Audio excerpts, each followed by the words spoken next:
Cobra – Update zur Lage vom 22. Februar 2026. Die Lichtkräfte sind weiterhin damit beschäftigt, die Anomalie um die Oberfläche des Planeten zu beseitigen, und die Energien werden bereits leichter. Wir haben die Saturn-Neptun-Konjunktion ohne größere physische Eskalationen überstanden, aber der Rest des Februars wird weiterhin brisant bleiben. Einen Tag vor der Konjunktion wurde Andrew Mountbatten Windsor verhaftet. Link: Das geschockte, gespenstische Foto von Andrew wird Teil der Erinnerung an die Verhaftung sein. Diese Verhaftung hatte zwar nur minimale globale Auswirkungen, markiert jedoch den Beginn der Zeitlinie von Massenverhaftungen der Kabale, insbesondere weil sie fast genau zum Zeitpunkt der Saturn-Neptun-Konjunktion stattfand. Die Veröffentlichung weiterer Epstein-Akten markiert den entscheidenden Moment, in dem die kritische Masse der Oberflächenbevölkerung sich der Existenz der dunklen Kabale bewusst wurde. Von nun an ist eine Aufdeckung unvermeidlich. Auch die Offenlegung ist unvermeidlich. Es begann mit der potenziellen Entdeckung von Leben auf dem Mars. Link: Haben die Viking-Missionen vor 50 Jahren Leben auf dem Mars entdeckt? Diese Wissenschaftler glauben daran. Es ging weiter mit Obamas Aussage über außerirdisches Leben. Link: Der ehemalige US-Präsident präzisiert seine Antwort: Sie sind real, die er während einer kurzen Interviewrunde gegeben hat. Einige Tage später kamen dann Gerüchte auf, dass Trump seine Rede zur Offenlegung vorbereite. Link: Trump hat eine Rede über außerirdisches Leben vorbereitet, sagt Lara Trump. Und schließlich ordnete Trump am 20. Februar, genau am Tag der Saturn-Neptun-Konjunktion, eine Freigabe von UFO-Akten an. Link: Aufgrund des enormen Interesses werde ich den Kriegsminister und andere zuständige Ministerien und Behörden anweisen, mit der Identifizierung und Freigabe von Regierungsakten zu beginnen, die sich auf außerirdisches Leben, unbekannte Flugphänomene (UAP) und unbekannte Flugobjekte (UFOs) sowie alle anderen Informationen beziehen, die mit diesen hochkomplexen, aber äußerst interessanten und wichtigen Themen in Zusammenhang stehen. Gott segne Amerika. Link: Trump ordnet Freigabe aller Akten zu UFOs und Außerirdischen an. Link: Trump sagt, er weise das Pentagon an, Akten über UFOs und Außerirdische freizugeben. Auch wenn es sich zunächst nur um eine begrenzte Offenlegung handelt, ist der Geist nun aus der Flasche. Link: Die Zeitachse entfaltet sich, von der Beseitigung von Anomalien bis zur Offenlegung. Spielberg könnte versuchen, die Geschichte der Offenlegung auf seine eigene Weise zu erzählen. Link: Disclosure Day, der Tag der Wahrheit. Link: Steven Spielberg kehrt mit Disclosure Day zu Alien-Filmen zurück. Was Sie wissen sollten. Einige Quellen behaupten, dass Trump nur einen Tag vor dem 9. Juli seine Offenlegungsrede halten wird. Link: Trump will in historischer UN-Rede im Juli die Existenz von Außerirdischen enthüllen, behauptet britischer Filmemacher. Jetzt kann ich endlich 2 wichtige Informationen veröffentlichen. Erstens enthält der folgende Link das beste Material aus den Mysterienschulen über die individuelle, spirituelle Entwicklung des derzeit auf der Oberfläche des Planeten öffentlich verfügbar ist. Link: Inhaltsverzeichnis. Zweitens enthält das folgende Buch das beste Material über die Wissenschaft der Manifestation eurer goldenen Zeitlinie, das derzeit auf der Oberfläche des Planeten öffentlich verfügbar ist. Link: Dein Wunsch ist mir Befehl. Wie du deine Wünsche verwirklichst. Die fehlenden Geheimnisse. Gebundene Ausgabe.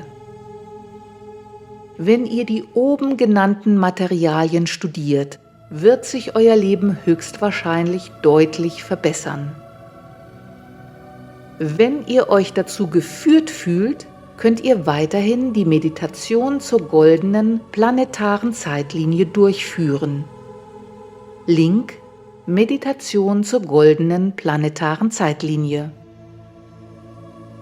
Eure Verbindung mit der Seele wird euch Schutz vor den dunklen Angriffen bieten. Diejenigen, die an ihrer Verbindung mit ihrer Seele und an ihrer goldenen Zeitlinie arbeiten, werden die Ersten sein, die inneren Kontakt mit der Galaktischen Konföderation erleben.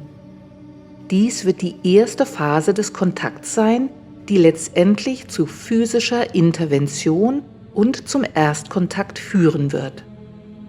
Es finden starke Aktivierungen des Lichtgitters auf der Oberfläche statt. Ein Netzwerk aus Atvor-Wendler-Smaragden wird strategisch innerhalb des planetaren Lichtgitters positioniert. Atvor-Wendler-Smaragde sind Steine, die in den nahen Weltraum gebracht und dort mit den Energien der Mutterschiffe der Galaktischen Konföderation aufgeladen wurden. Atvor-Wendler-Smaragde sind eine kosmische Brücke zwischen dem neuen Himmel und der neuen Erde. Atvor-Wendler-Smaragde, eine einzigartige Kategorie von Smaragden, wurde enthüllt. Hochwertige Steine, die in die erdnahe Umlaufbahn geschickt und mit mächtigen Energien aus den Mutterschiffen der Galaktischen Konföderation aufgeladen wurden. Gitternetzarbeitsteams auf der ganzen Welt haben begonnen, diese Smaragde zu vergraben und zu positionieren, um die multidimensionalen Codes von Atvor-Wendler in der Erdoberfläche zu verankern. Seit dem 7. November strahlen die Mutterschiffe der Galaktischen Konföderation ein spezielles Atvor-Wendler-Aufstiegsfeld aus. Dieses Feld wirkt dem dunklen Energiehalo des Lurkers direkt entgegen, der dieses Sonnensystem in den letzten 26.000 Jahren in einem Abstiegsfeld gefangen gehalten hat. Das Atvor-Wendler-Feld löst die kosmische, physische und nicht-physische Nicht-Interventionsanomalie auf. Wenn Atvor-Wendler vollständig auf die Erde herabkommt, werden sich bedeutende Ereignisse entfalten. Der erste dieser Flüge fand am 15. Dezember statt, genau zum Zeitpunkt des Trigons zwischen Pluto und M87.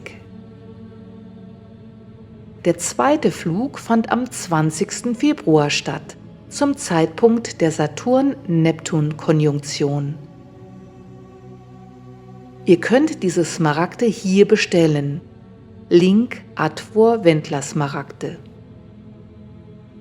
Nach dem 7. März wird der Schlüssel zur neuen Erde aktiv auf der Oberfläche des Planeten verankert werden, wie ihr diesem Auszug aus den Notizen zum Phoenix Ascension Workshop entnehmen könnt.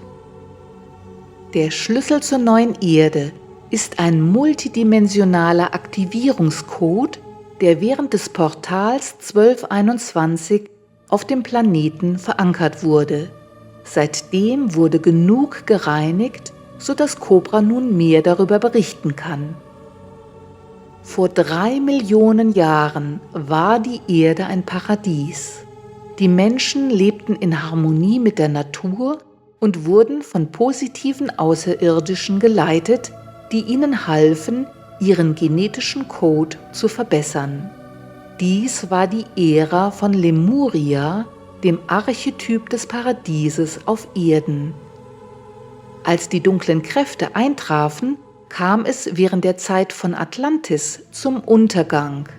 Der Schlüssel zur neuen Erde ist der energetische Mechanismus, um diesen paradiesischen Zustand auf der Erde wiederherzustellen. Atlantis besaß zwar einige paradiesische Energien, aber es war eine gemischte Situation. Sowohl Licht als auch dunkle Kräfte waren dort stark vertreten. Der Schlüssel zur neuen Erde wird sich am stärksten an den folgenden lemurischen Orten verankern. Australien, insbesondere zwischen Sydney und Brisbane, zwischen Sydney und Cairns und am Great Barrier Reef. Neuseeland, das gesamte Land, gilt als der sicherste Ort auf dem Planeten und trägt starke Energien der Harmonie in sich. Französisch-Polynesien, insbesondere Bora Bora, wo vor der Küste eine plejadische Basis existiert. Cookinseln, insbesondere Rarotonga. Hawaii, insbesondere östlich von Maui, wo ebenfalls eine plejadische Basis vor der Küste existiert. Bestimmte Observatorien in Maui werden ebenfalls zur Überwachung der plejadischen Aktivitäten genutzt. Bestimmte Lichtarbeiter werden an diesen Orten Smaragde und Opale vergraben, um die Verankerung des Schlüssels zur neuen Erde zu unterstützen. In der Pazifikregion werden Inseln des Lichts entstehen. Die Einbeziehung von Bali ist ungewiss, da dort ein starkes dunkles Netzwerk vorhanden ist und die Energie derzeit nicht als optimal angesehen wird. Taiwan befindet sich in einer ähnlichen Situation und muss noch gereinigt werden. Die bevorstehende Konferenz in Sydney am 7. und 8. März wird als äußerst wichtiges Aktivierungsereignis für den Schlüssel zur neuen Erde angesehen. Die Teilnehmer werden spezielle Codes der neuen Erde erhalten, die auf subatomarer Ebene in ihr Wesen integriert werden. Es gibt einen genauen Zeitpunkt in Raum und Zeit, zu dem die Teilnehmer anwesend sein müssen. Wenn diese Personen anschließend reisen, tragen sie diese Codes mit sich und verbreiten sie in der ganzen Welt. Der Workshop in Brisbane am 14. März wird andere Energien transportieren. Wenn ihr möchtet, könnt ihr hier die offiziellen Notizen zum Phoenix Aufstiegsworkshop lesen. Link: Aufstiegsworkshop in Phoenix. Oder diese Zusammenfassung der Notizen hier. Link: Aufstiegskonferenz in Phoenix. Ihr könnt euch auch dieses Interview mit Cobra Fulford auf Englisch hier anhören oder lesen. Link: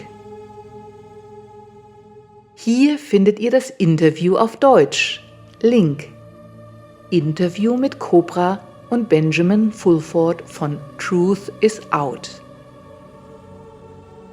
Sieg dem Licht.